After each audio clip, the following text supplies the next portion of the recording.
So Jerubbaal, that is Gideon, and his army got up early and went as far as the spring of Harod. The armies of Midian were camped north of them in the valley near the hill of Moreh.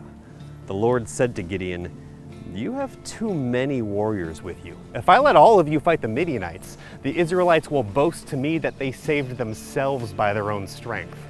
Therefore, tell the people, whoever is timid or afraid may leave the mountain and go home." So 22,000 of them went home, leaving only 10,000 who were willing to fight. But the Lord told Gideon, "There are still too many. Bring them down to the spring, and I'll test them to determine who will go with you and who will not." When Gideon took his warriors down to the water, the Lord told him, "Divide the men into 2 groups. In one group, put all those who cup water in their hands and lap it up with their tongues like dogs. In the other group, put all those who kneel down and drink with their mouths in the stream."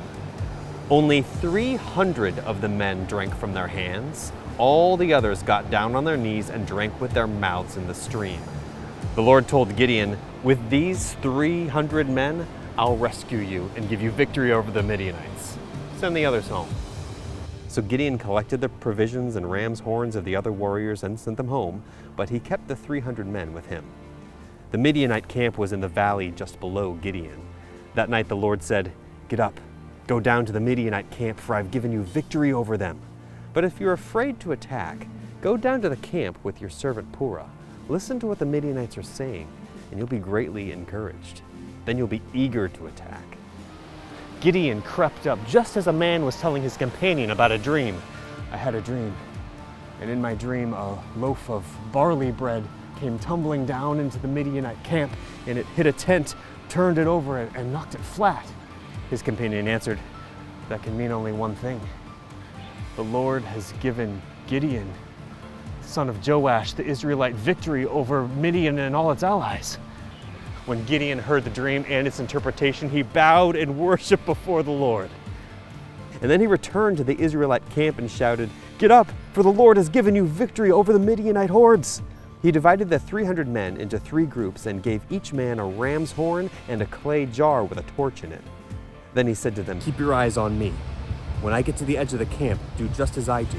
When I and those with me blow the ram's horns, you blow your horns too, all around the entire camp, and shout, 'A sword for the Lord and for Gideon.'" It was just after midnight, after the changing of the guard, when Gideon and the 100 men with him reached the edge of the Midianite camp. Suddenly they blew the ram's horns and broke their clay jars. Then all 3 groups blew their horns and broke their jars. They held the blazing torches in their left hands and the horns in their right hands, and they all shouted, "A sword for the Lord and for Gideon!" Each man stood at his position around the camp and watched as all the Midianites rushed around in a panic, shouting as they ran to escape. When the 300 Israelites blew their ram's horns, the Lord caused the warriors in the camp to fight against each other with their swords. Those who were not killed fled to places as far away as Beth-shittah near Zererah and Abel-Maholath near Tabath. Then Gideon called for the warriors of Naphtali, Asher, and Manasseh to join in chasing the armies of Midian. Gideon also sent messengers throughout the hill country of Ephraim, saying, "Come down to attack the Midianites, cut them off the shallow crossings of the Jordan River at Beth-barah." So all the men of Ephraim did as they were told. They captured Oreb and Zeb, the 2 Midianite commanders, killing Oreb at the rock of Oreb and Zeb at the winepress of Zeb. And they continued to chase the Midianites. Afterward, the Israelites brought the heads of Oreb and Zeb to Gideon, who was by the Jordan River.